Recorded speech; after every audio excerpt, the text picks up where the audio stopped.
সবাইকে স্বাগতম আজকের নতুন ব্লগে। আজকে আমি এমন একটা গ্রামীণ মাঠ আপনাদেরকে দেখাবো, যা দেখলে আসলে আপনাদের চোখ জুড়িয়ে যাবে।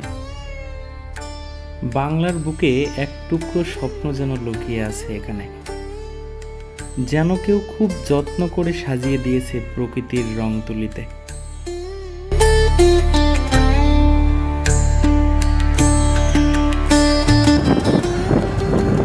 আসলে ঘোরাঘুরির কোনো বিকল্প নাই।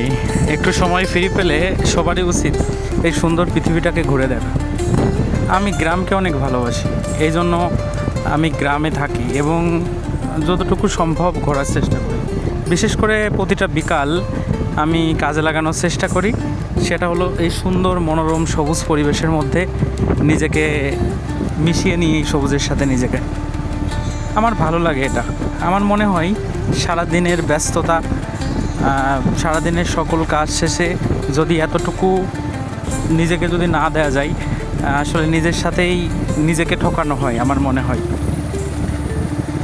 তো আমরা আজকে আরও কিছু জায়গা ঘুরব।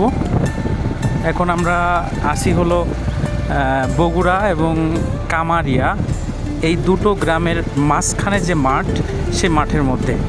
এখানে সবথেকে বেশি সৌন্দর্যময় জায়গা যেটা, সেটা অনেকগুলো সারি সারি তাল গাছ দেখবেন।